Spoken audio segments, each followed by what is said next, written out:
Bonjour, c'est Ursule encore. On est le 11 février 2023. Alors, je viens sur la trompette aujourd'hui encore et je viens proclamer le retour de notre Seigneur Jésus-Christ. Soyons tous bénis, soyons remplis de sa joie. Alléluia. Merci Seigneur. Alors, je viens continuer sur j'habiterai au milieu d'eux. Amen. La vidéo que j'ai commencée hier. Le tabernacle de Dieu est avec les hommes. Et il habitera au milieu d'eux. Je fais la partie 2 parce que c'était un peu long. Alors je l'ai divisé. Alors, donc c'était le message que j'ai reçu le 5 février. Et le Seigneur m'a dit d'apporter cela. Et donc, Apocalypse, il m'a donné Apocalypse 21, le verset 3.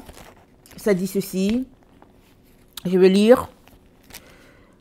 Alors, et j'entendis du trône une forte voix qui disait, « Voici le tabernacle de Dieu avec les hommes. Il habitera avec eux. Ils seront son peuple et Dieu lui-même sera avec eux. » Amen. Le tabernacle de Dieu, c'est quoi? C'est l'habitation de Dieu. Amen. C'est le lieu d'adoration de Dieu. Et nous savons que le premier tabernacle, Dieu lui-même a donné le modèle à Moïse. On a lu cela hier. Je viens encore nous encourager à aller lire tout le livre d'Exode. Et puis, donc, on s'est attardé sur le chapitre 25, pardon, où ce que Dieu a dit à Israël, Amen, sa présence au milieu d'eux, ils seront son peuple. Je vais lire le verset 8 à 9. Exode 25, le verset 8 à 9. Alors, et Dieu dit, « Ils me feront un sanctuaire, j'habiterai au milieu d'eux.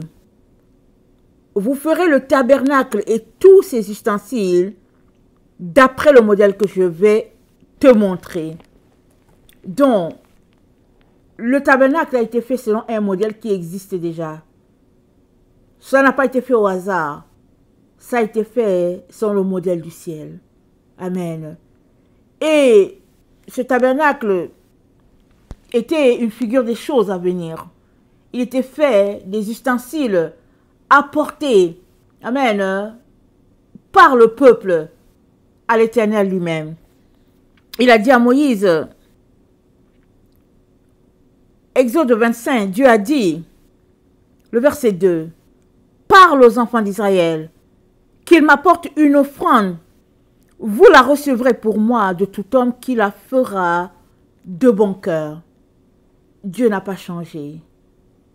Il accepte les offrandes pour toute personne qui le lui offre de bon cœur. Et si tu es en relation avec Dieu, sache que c'est de bon cœur que tu es venu à Dieu.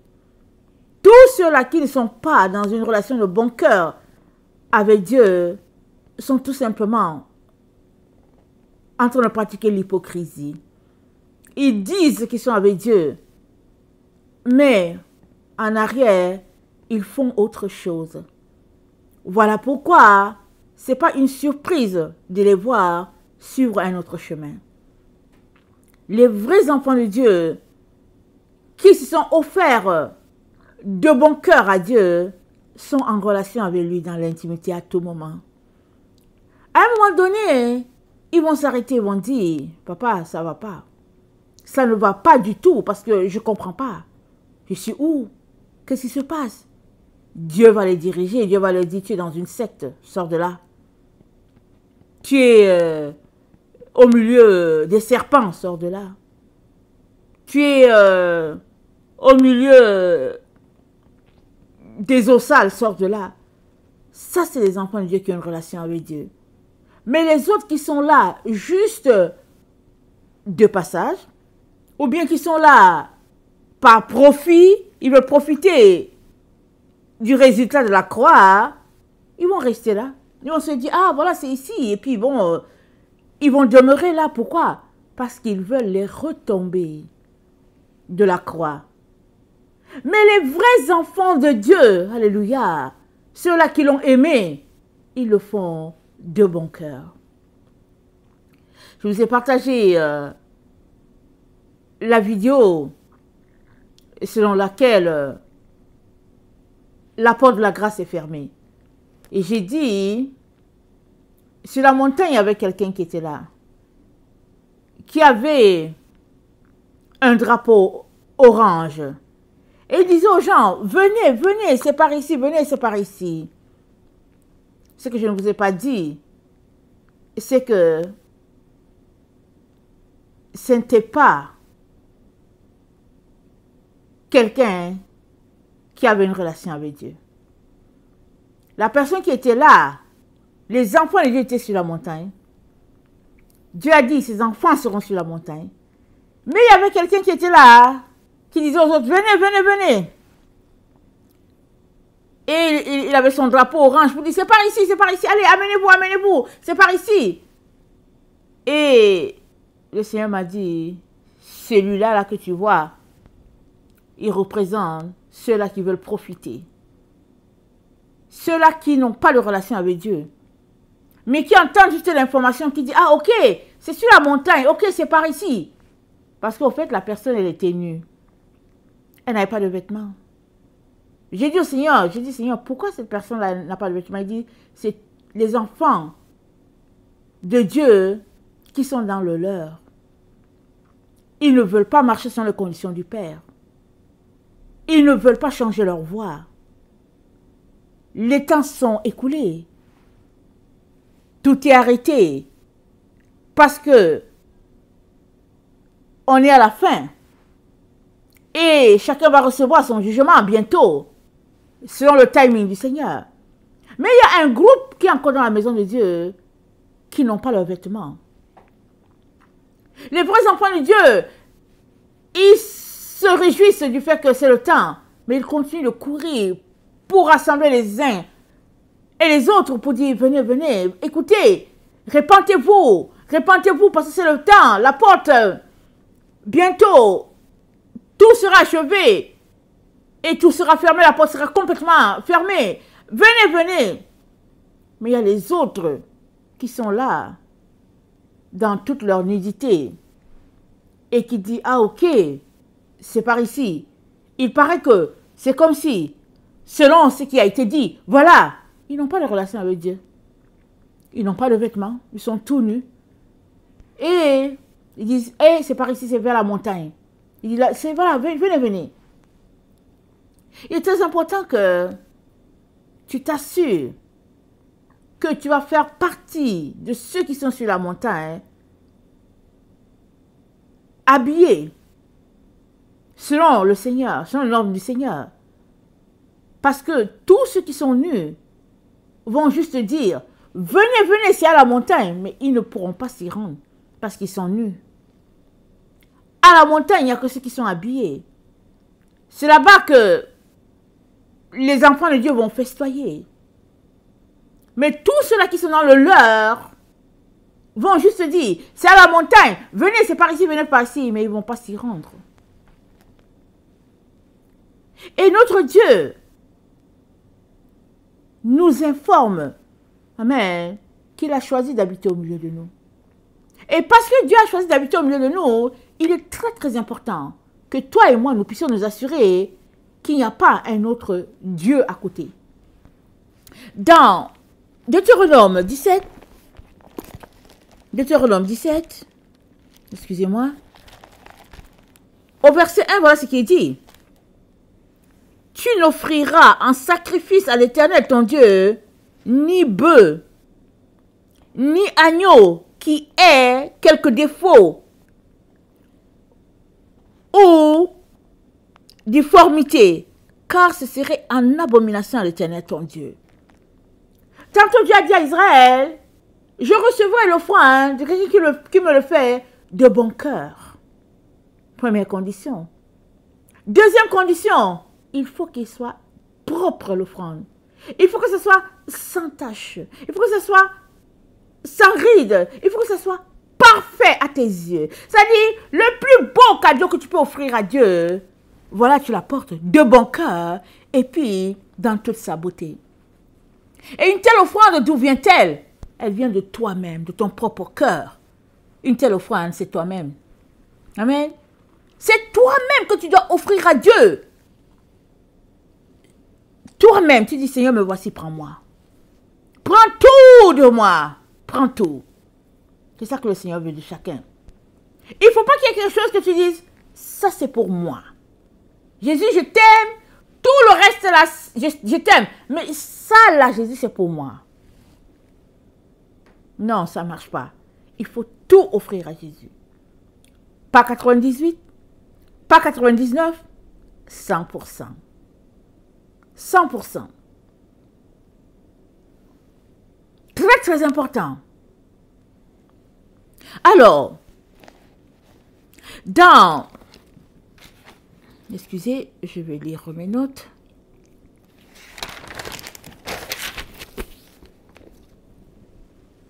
Nombre 10, le verset 35, voilà ce qui est dit. Nombre 10, le verset 35.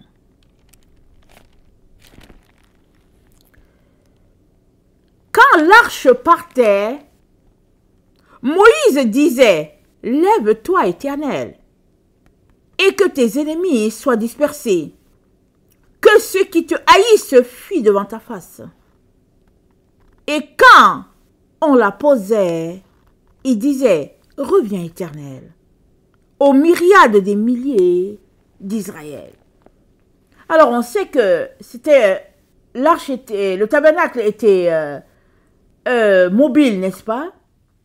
Quand Israël était établi, le tabernacle était là. Et puis, dans la nuit, on voyait le feu. Dans la journée, on voyait la colonne de nuée. Et quand Israël devait partir, parce qu'Israël a quitté l'Égypte pour Israël, alors, le tabernacle était démonté. C'était porté d'une certaine façon par les Lévites et direction départ. Et Moïse disait quelque chose. Il disait une prière. Il disait, « Lève-toi, Éternel, et que tes ennemis soient dispersés. Que ceux qui te haïssent fuient devant ta face. » Et quand ils arrivaient et que ça se posait, il disait, « Reviens, Éternel, aux myriades des milliers d'Israël. » Le tabernacle, c'était la présence de Dieu. Dieu était au milieu des enfants d'Israël. Il ne regardait pas le tabernacle en disant, « Eh, mais c'est une tente, c'est quelque chose avec la peau des animaux. Mais bon, c'est nous qui avons apporté, et puis c'est du bois, c'est de l'acacia. » Non, non, non. Israël savait seulement que c'était la présence de Dieu qui était là. Quelle foi, n'est-ce pas? Quelle foi! Et Dieu dit, à côté de cela, il n'y aura pas une autre image. Il n'y aura pas autre chose à côté en disant que, ok, le tabernacle est là, mais voici l'autre bois qui est là. Non, non, non. Il n'y avait que l'Éternel des armées au milieu de ses enfants. Et c'est ça que Dieu attend de chacun d'entre nous aujourd'hui. Est-ce que Dieu a sa place en toi à 100%? Est-il le gérant de ta vie à 100%? Toi seul, tu peux répondre à la question. Et cela me renvoie à la parabole des 10 vierges. Elles sont parties à la rencontre de l'époux. 5 étaient sages. 5 étaient folles. Alors, on dit que, pas on dit, la Bible dit que les folles ont pris leur lampe. Elles n'avaient pas de réserve. Et c'est ça qui me permet de nous poser la question aujourd'hui à tout le monde. Quel est ton type de relation que tu as avec le Seigneur? Quel est le type d'intimité que tu as avec ton Seigneur? Parce que tu ne peux pas dire que Dieu est ton tout et ne pas avoir de réserve d'huile. Ce n'est pas possible. Parce que quand tu viens dans la présence de Dieu, il n'y a pas un autre lieu où tu vas. Tu vas dans le même lieu où allait Moïse. Moïse allait dans le Saint des Saints. C'est là-bas qu'il allait. Et il venait se mettre là où il y avait l'arche de l'Alliance. Et il y avait 2 anges qui étaient autour. Et il parlait à Dieu. Et Dieu lui parlait. Et quand Aaron devait entrer, il entrait une fois l'année au Yom Kippour. Pour purifier le peuple. Une fois. Dans le lieu saint, l'endroit le plus intime, il entrait là-bas. Et la gloire de Dieu était toujours manifeste. De telle sorte que quand le sacrificateur allait, les gens mettaient une corde à son pied. Au cas où un péché est détecté là-bas et qu'il meurt, au moins les gens ne vont pas arriver à cet endroit-là. Tellement il ne faut pas se souvenir de la présence de Dieu. Israël faisait très attention pour ne pas faire de la peine à Dieu. Ils honoraient ce Dieu-là. En retour, ils avaient de l'huile. Ils avaient l'onction. Ce n'est pas possible d'arriver au sein des saints et ne pas avoir les réserves d'huile. Ce n'est pas possible. Dans les folles, elles n'avaient pas d'huile. Elles n'avaient pas de réserve d'huile. Ça veut dire quoi? Ça veut dire qu'elles allaient dans la présence de Dieu, mais ce n'était pas dans le Saint des Saints qu'elles allaient. Ce n'est pas possible d'aller dans ce lieu d'intimité et ne pas revenir béni. Ce n'est pas possible.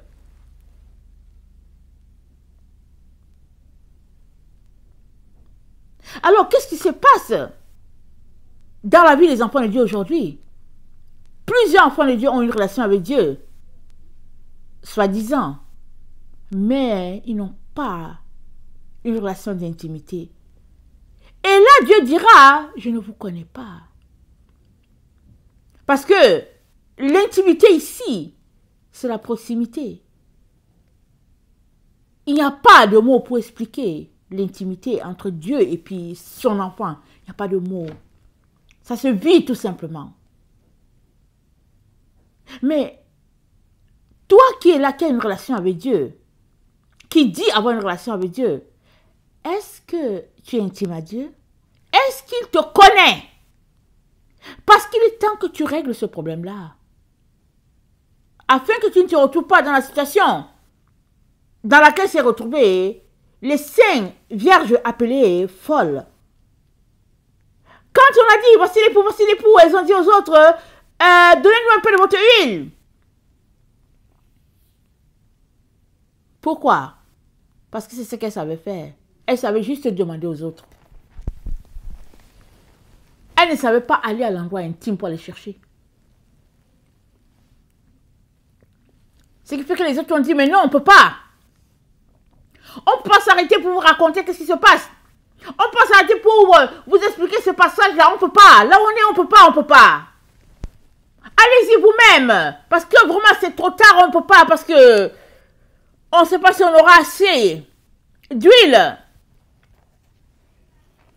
Parce que c'est dit quoi? C'est dit que celui qui vaincra jusqu'à la fin, c'est lui qui sera sauvé. C'est ça qui est dit. Où est la fin? On ne sait pas. Dieu dit seulement que c'est la fin. C'est ça qu'il nous dit. Mais c'est quel jour? C'est quel mois? C'est quelle année? On ne sait pas. Donc on a besoin d'avoir nos lampes bien prêtes et aussi on a besoin d'avoir nos réserves. Donc on ne peut pas commencer à donner notre huile maintenant. Quand quelqu'un dit, oh oui, au fait je manque d'huile, et puis tu dis, ok, attends, je vais t'en donner. Peut-être que c'était possible il y a quelques années. Mais là où on est rendu, le Seigneur dit c'est la fin. On ne peut donc pas commencer à distribuer l'huile maintenant. Les uns aux autres. On ne peut pas. On peut juste aller à la source. Et je viens encourager tout un chacun à aller à la source parce que Dieu a dit quoi? Il dit, j'habiterai au milieu d'eux. Je serai leur Dieu, ils seront mon peuple. Et qu'est-ce qu'il est en train de dire? Il est en train de dire qu'il habite dans chaque maison. Il a choisi la maison des maisons pour venir sur la terre. Il a vu une qui avait une crainte de son nom. Il l'a choisie. Voilà pourquoi l'arche de l'alliance, ça contient les 2 tablettes de loi, la verge de Aaron, la manne qu'Israël a mangée dans le désert. La manne, symbole du pain. Les tables de loi, symbole des commandements de Dieu. La verge d'Aaron, symbole de l'autorité de Dieu. C'était là, et les 3 représentent Jésus-Christ lui-même. Et Jésus-Christ a logé dans le sein de Marie. Alors, de manière tangible là, Israël a bâti l'arche. Ils ont pris le bois d'acacia, et après ça a été peint d'or, et après ça a été, quand le coffret était prêt, on a déposé les 3 éléments dedans, et après on l'a recouvert du propitiatoire. Tout était là, mais ça a été fait de main d'homme. Mais quand le temps est venu pour Dieu de se révéler, amen, dans toute sa nature, Dieu lui-même est descendu dans le sein de Marie, elle qui représente l'arche. Parce que l'arche, c'était quelque chose qu'on portait, et maintenant, c'était tout simplement la personne qui représentait l'arche. Et Jésus a logé dans le sein de Marie. Et cette arche-là, était dans le Saint des Saints. Et le tabernacle, qui est l'enceinte, qui est l'habitat, amen, recouvrait tout cela. Et Dieu dit qu'il habitera au milieu de ses enfants. Il dit le tabernacle de Dieu avec les hommes. C'est-à-dire que Dieu habite au milieu de ses enfants, c'est-à-dire en chaque personne. Si tu as fait de ta maison le temple du Saint-Esprit, c'est-à-dire ton corps, pas une maison en briques. Ton corps, qu'as-tu fait de ton corps? Est-il un lieu où Dieu peut venir loger, se délecter, être content parce qu'il est tout simplement bien? Ou bien, ton corps est-il un endroit où Dieu dit, oh, pardon, excusez-moi. Quel est l'état de ton corps? Dans Proverbe 14, je ne sais pas si le verset 1 ou 2, c'est dit, la femme sage bâtit sa maison. Mais la femme folle, elle renverse sa maison de ses propres mains. Bien entendu, quand on dit femme, les hommes sont dedans. Parce que, en temps, au vrai, c'est la femme qui s'occupe de la maison. Une maison là où il n'y a pas de femme, c'est une maison terne, il n'y a pas de vie dedans. La femme, c'est elle qui est la maîtresse de la maison. Voilà pourquoi c'est dit, la femme sage bâtit sa maison. Sa maison est remplie de la présence divine. Voilà pourquoi Dieu a encore pris l'exemple de Proverbe 31, à partir du verset 11.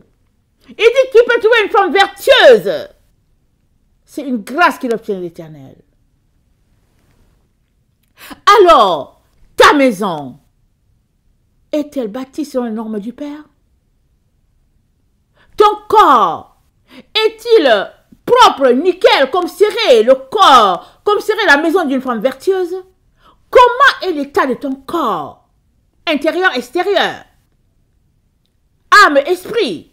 Comment est l'état de ton corps? Fais-tu partie de ceux qui renversent leur maison de leur propre main? Que Dieu bénit et qui passent de maison à maison et insulter les bénédictions que Dieu leur a données? Quel est l'état de ton corps? Parce que le tabernacle de Dieu avec les hommes, c'est-à-dire que Dieu va habiter en chacun de ses enfants. Et normal que si tu es un nouveau converti, normal que ça prend du temps avant que le lieu saint de ton corps soit complètement disponible pour ton Dieu. C'est normal, ça se comprend. Mais si après 10 ans, après 20 ans, tu dis toujours que tu es l'enfant de Dieu, mais que ton habitat est sale, il y a quelque chose qui ne va pas. Voilà pourquoi Jésus-Christ a dit, il n'y a personne qui peut entrer dans la maison de quelqu'un et puis s'établir sans avoir lié son homme fort. Et l'homme fort reste où? L'homme fort se trouve dans le lieu saint de la personne, dans son lieu intime. Alors, si tu as passé ton temps à bâtir ton intimité avec Dieu, ton homme fort est fort. Alléluia. Parce que c'est l'Esprit de Dieu qui demeure en toi. Dieu lui-même est dedans. Qui va venir te lier? Qui? La personne va commencer comment? Parce que le Saint d'Israël habite en toi. Mais si tu as passé 10 ans, 20 ans, 30, 40 ans de ta vie à dire que tu es enfant de Dieu, tu es enfant de Dieu, et tu n'as rien bâti, on comprend que tes ennemis puissent venir, finir avec toi, te lier, faire de toi leur esclave. Mais ça n'existe pas pour un enfant de Dieu. Un enfant de Dieu qui a marché dans la vérité, la sainteté, la droiture d'esprit. Un enfant de Dieu, vraiment, qui a aimé son Dieu dans la sincérité, qui a disposé de son corps comme un temple de Dieu. C'est-à-dire que le sanctuaire, propre, nickel. Une personne qui a fait cela, son homme fort est tout simplement fort. Parce que ce n'est plus lui qui vit, c'est Christ qui vit en lui. Alors, quel est l'état de ton homme fort? Parce que ton homme fort demeure dans le Saint des Saints. Là où il y a l'arche de l'Alliance, c'est là-bas. Parce que c'est là que Dieu est. C'est l'endroit où Dieu demeure. Dans l'endroit le plus intime de ta personne, c'est là que Dieu est. Alors, là où nous sommes, où le Seigneur dit, je suis là. Avant, il disait, j'arrive. Il dit, je suis là. C'est ça qu'il nous dit.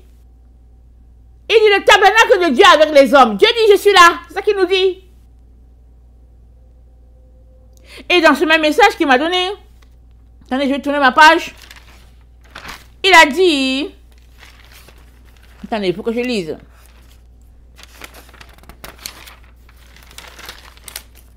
Il a dit, tous ceux-là qui sont intimes avec moi vont me voir. Alléluia. C'est ça qu'il a dit. Tous ceux-là qui sont intimes avec moi, ils vont me voir. Ils vont se délecter de ma présence. Mais tous ceux-là qui ont un Dieu intellectuel ne me verront pas. Ils verront la colère de Dieu. Vous savez, il y a beaucoup d'enfants de Dieu qui disent qu'ils sont enfants de Dieu. Mais leur Dieu est juste au niveau de leur intellect. Un tel Dieu, ce n'est pas le Dieu d'Israël. Parce que tu ne peux pas aimer Dieu avec ton intellect. Non. Tu aimes Dieu avec tes entrailles, si je peux le dire comme ça. C'est un choix. C'est un acte d'amour. C'est comme dans une relation de mariage. Si tu t'es engagé à aimer ton mari ou bien à aimer ta femme, tu dois aller jusqu'au bout. C'est un engagement. Mais s'il arrive que tu romps l'engagement, il y a un problème. Ça veut dire quoi? Ça veut dire que dans le fond, tu n'étais pas sérieux. Et le Dieu d'Israël que nous servons est un Dieu sérieux, engagé dans sa relation avec Israël. Il a dit à Israël, parce qu'Israël était dans la prostitution. Israël courait après notre Dieu.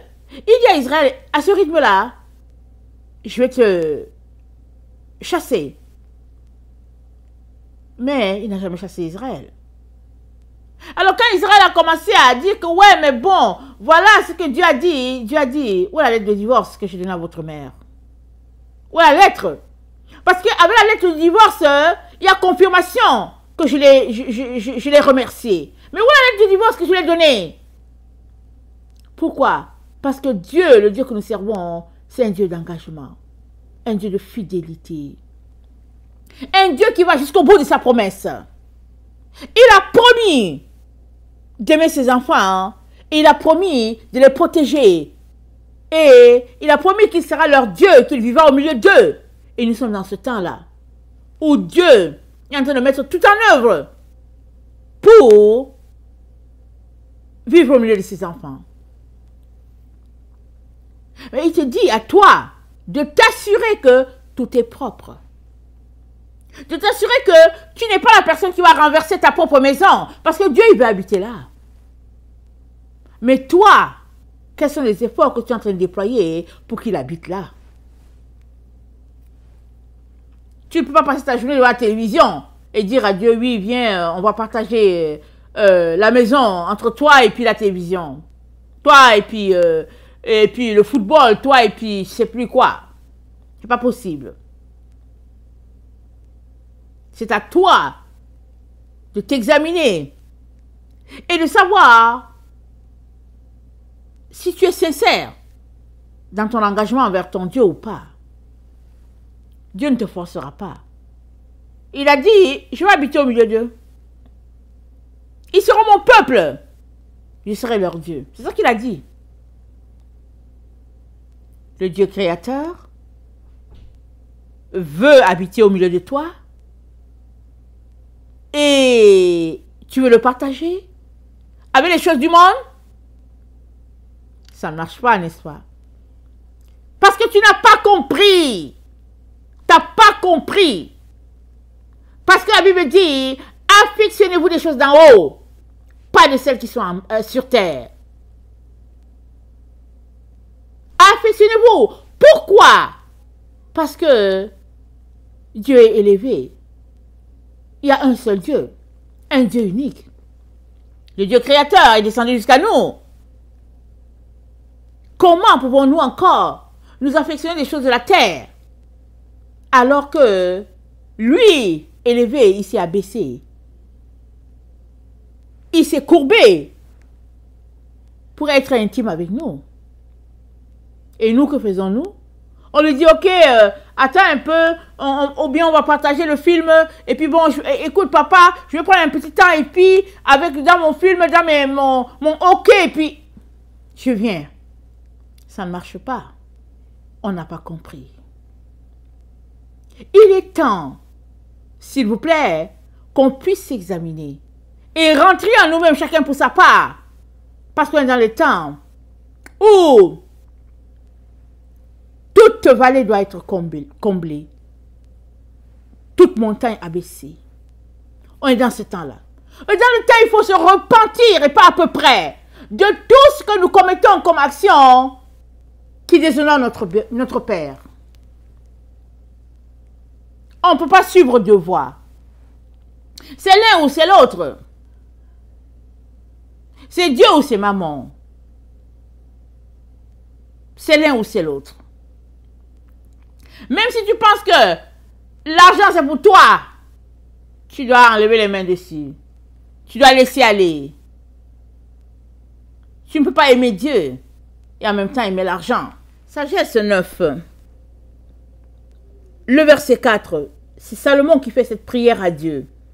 Il dit, donne-moi la sagesse qui partage ton trône et ne m'exclus pas du nombre de tes enfants. Vois, je suis ton serviteur et le fils de ta servante. Un homme faible et dont la vie est brève, bien démuni dans l'intelligence du droit et des lois. Verset 9. Près de toi se tient la sagesse, qui connaît tes œuvres et qui était présente lorsque tu créais le monde. Elle sait ce qui est agréable à tes yeux, ce qui est droit selon tes commandements. Fais-la descendre des cieux saints, du trône de ta gloire, daigne l'envoyer pour qu'elle peine à m'écouter et que je connaisse ce qui te plaît. Elle qui sait et comprend tout, elle me guidera dans ma conduite avec mesure. Et elle me protégera par sa gloire. Ainsi mes actes pourront être agréés. Je jugerai ton peuple avec équité et serai digne du trône de mon Père. Amen. C'est la prière du roi Salomon. Combien devons-nous prier comme Salomon pour dire, envoie-moi la sagesse, Père, pour qu'elle peine à mes côtés. Envoie-moi la sagesse, afin qu'elle me guide et qu'elle me conduise dans ce qui te plaît. Parce que tu ne peux pas bâtir une maison sans la sagesse de Dieu. Ce n'est pas possible. C'est le commencement. C'est le début. Et Dieu dit, le tabernacle de Dieu avec les hommes. Ça veut dire quoi? La sagesse de Dieu est avec les hommes. Le tabernacle, l'enceinte, la base, c'est là. Donc avant de mettre l'arche dans le lieu très saint, le tabernacle a d'abord été bâti. Avant que tu connaisses l'intimité avec Dieu, il faut d'abord que tu établisses la résidence de la sagesse en toi. Que tu prépares cette place-là pour que la sagesse divine soit là. Tu ne peux pas entrer en communion avec Dieu sans la sagesse divine. Ce n'est pas possible. Seul problème, tu ne peux pas avoir et la sagesse de Dieu et la sagesse du monde. Tu dois choisir. C'est là que beaucoup tombent. Et tergiversent. Et finalement, choisissent la ligne du milieu. Mais ce n'est pas possible d'aimer le Dieu d'Israël sur la ligne du milieu. Ce n'est pas possible. C'est soit lui, soit autre chose. Tu ne peux pas mettre à côté du tabernacle de Dieu des idoles. Autre personne. Autre chose. Non. C'est Dieu ou c'est rien. À toi de choisir. Et tous les ennemis de Dieu, ils périront. Dans le fond, au fait, si tu n'es pas en relation avec ton Créateur, tu fais partie de ses ennemis. Et tu périras loin de lui. Je viens donc nous encourager tous, sans exception,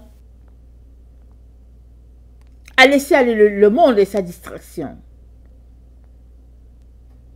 Et à nous tourner vers notre Dieu.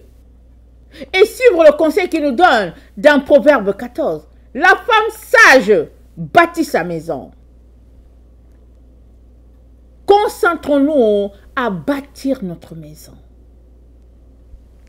Et si elle est déjà bâtie, concentrons-nous à veiller à ce qu'il n'y ait pas d'intrus.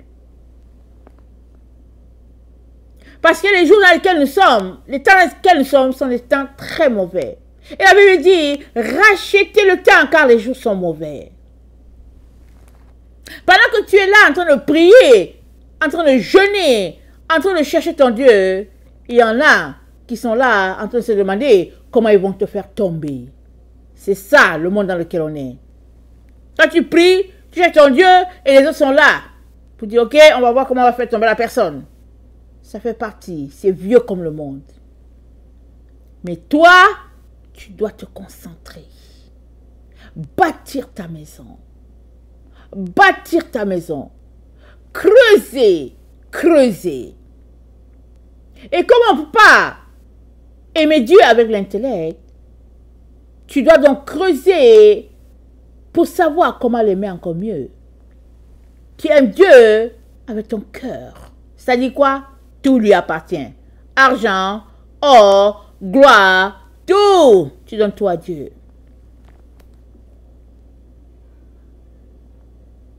Les œuvres de charité, tu dois en faire. Le jeûne, tu dois en faire. La lecture de la parole, tu dois en faire. La prière, tu dois en faire. La méditation, tu dois en faire. Tout, tout, tout. Renoncer à 100% à ta volonté, tu dois le faire. Ce n'est que comme ça que tu te retrouveras dans le Saint des Saints, intime à ton Dieu et reflétant les fruits de justice.